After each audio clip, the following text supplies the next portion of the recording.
Hi, in this video I'm going to show you how I turned a broken down 2011 MacBook Pro I bought online into a machine that works and looks great in 2025. I found this ad about a 2011 MacBook Pro with a second gen Intel i5, 16 gigabytes of DDR3 RAM, and no hard drive. So I decided to buy it. The problem is that this MacBook had a fair share of accidents. And by accidents, I mean this.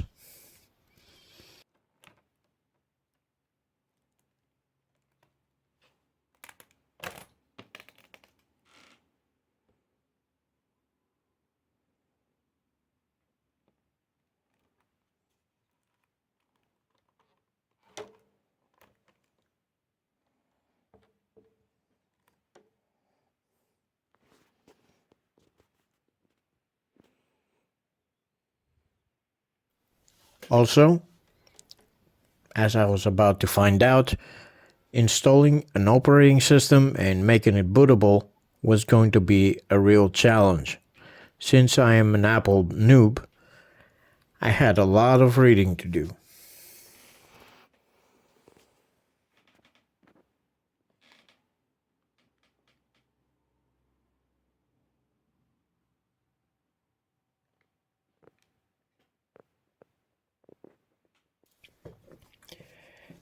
However, I saw that as an opportunity.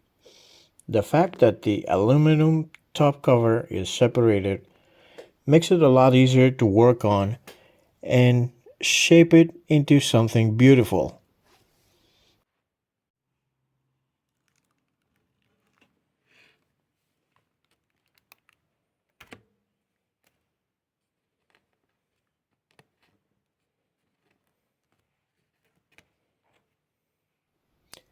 So I started working on it. I started by removing all the tapes that were used to hold the cover and the screen together. Then I removed all the stickers and I used some white spirit to remove any glue residue.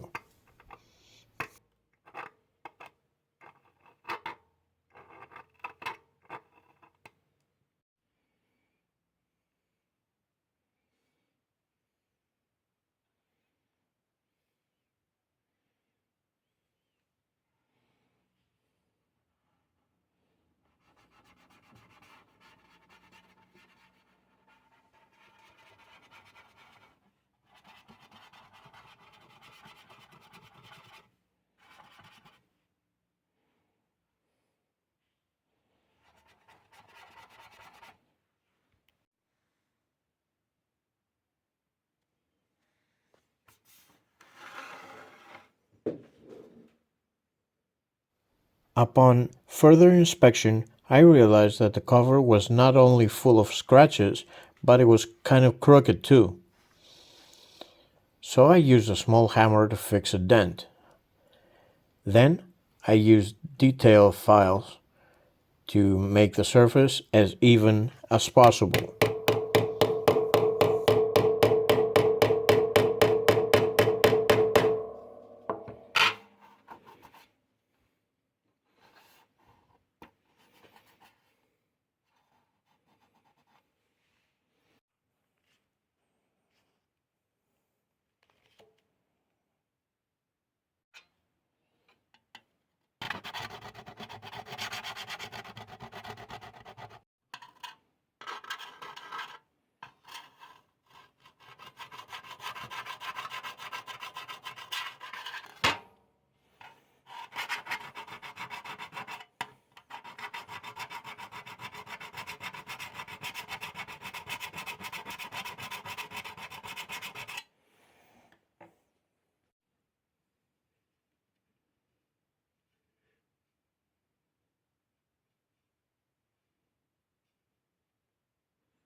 I continued into other areas and did the same there. My goal was to have a surface as smooth as possible, but obviously not perfect.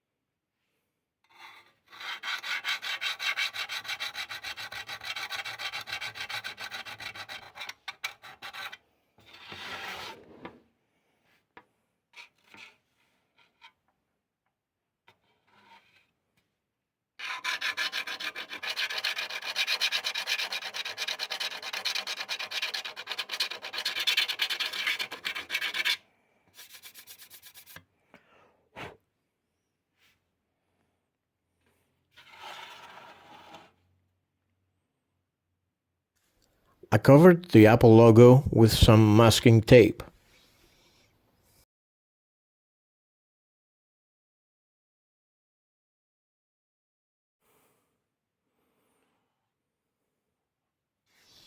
Then I applied a primer for non-ferrous metals. The reason is that ordinary primers don't work well with non-ferrous metals such as aluminum and copper.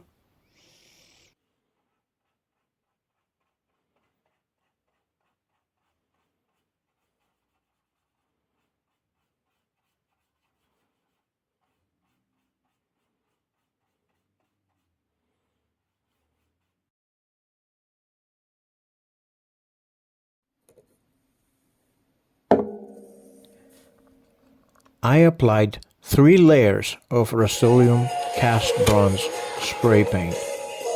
Then I removed the masking tape to reveal the Apple logo. And this is the final result.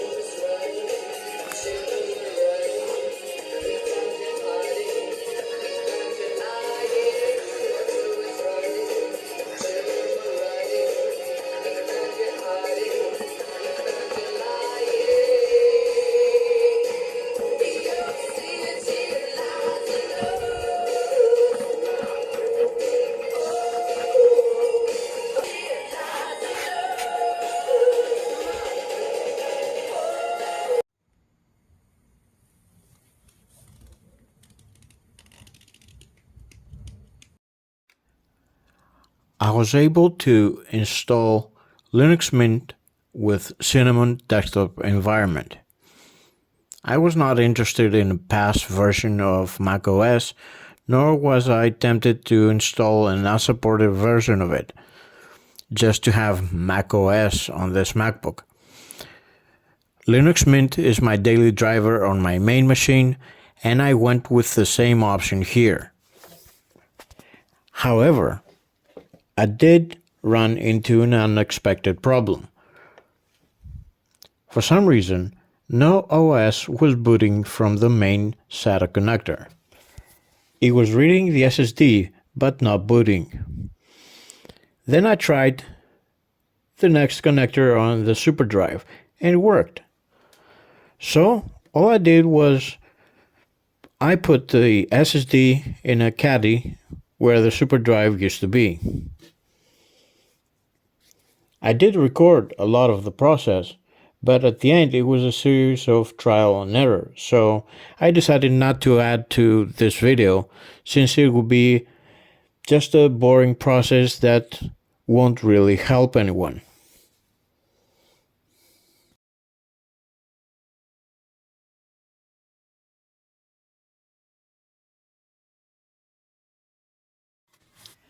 I went with Mint's Cinnamon desktop environment. It is a great desktop environment and has a lot of customization options built inside.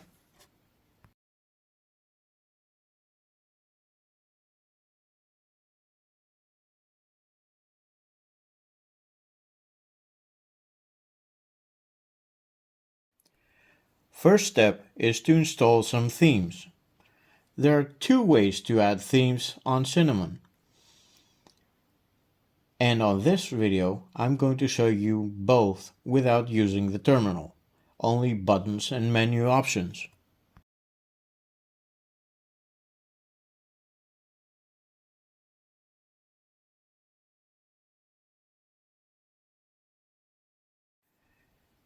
The first way is by opening Settings and clicking Themes.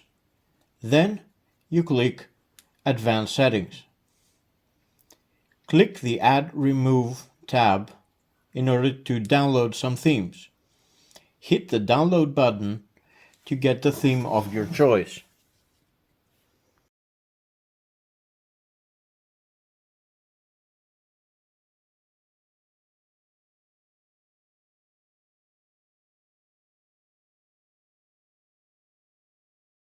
Then, return to the Themes tab and select the options available for applications, cursors, icons, etc.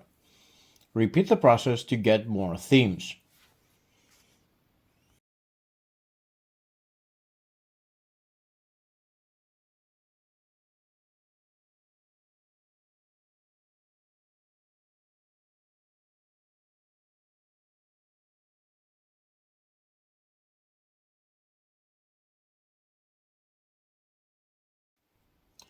The second option is to go to an outside source such as plink.org.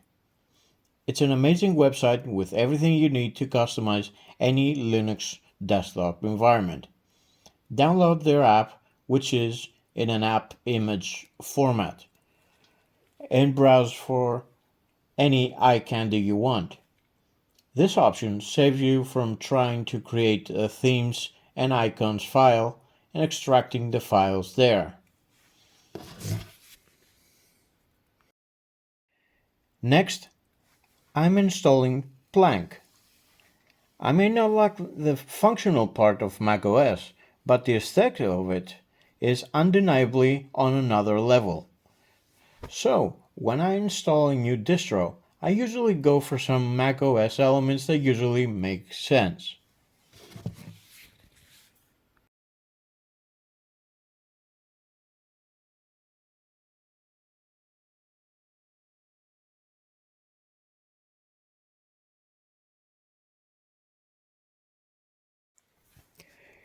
Clicking on the edge of the dock, you can open a customization menu.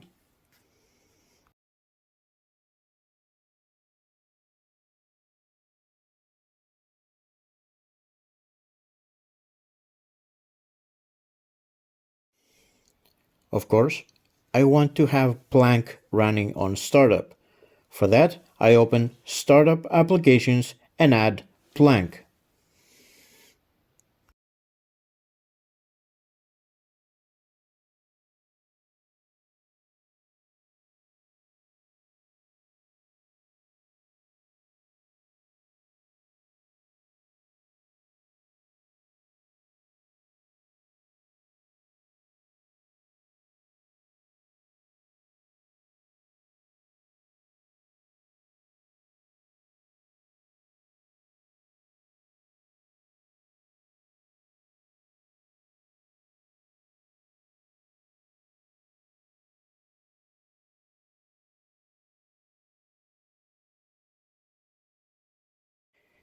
In order to change the system language, I open Settings, I go to Languages and select Greek. For the changes to take effect, you will have to reboot your system.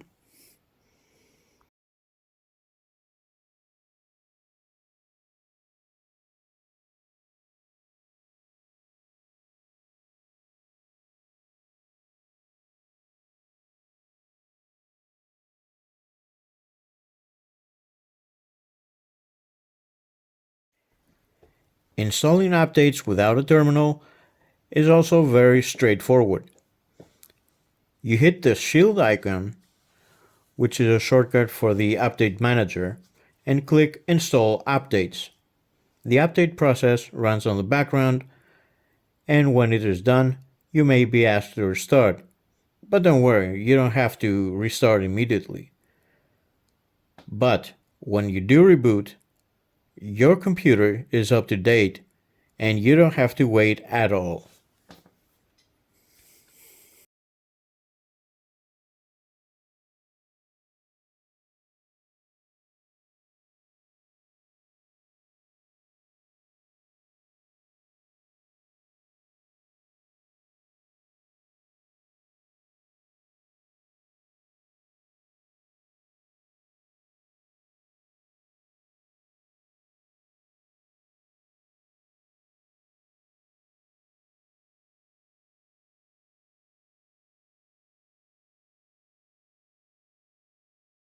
Next step is to enable the Magic Lamp effect.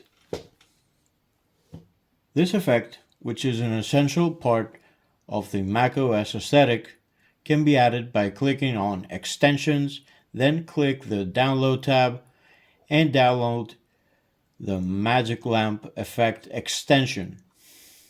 The effect is enabled, but as you can see, the graphics are very poor because my MacBook is overheating. So the next step is to clean up the cooling system and change the thermal paste.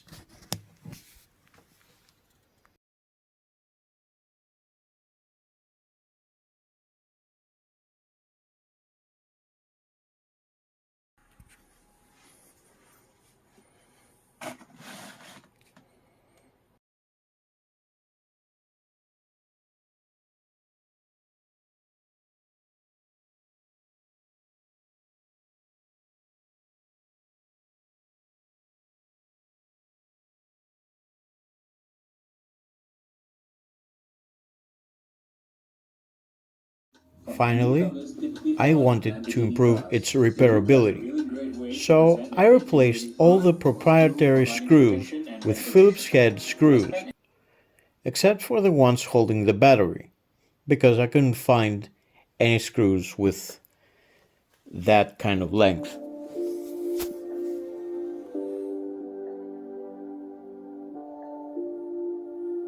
And this is the final result: a fully functional, good-looking 2011 MacBook Pro running a modern, up-to-date operating system and able to handle any reasonable tasks in 2025. If you made it this far, hit the subscribe button and the like button. Also, I would appreciate any constructive criticism in the comments below. Thanks for watching. Bye.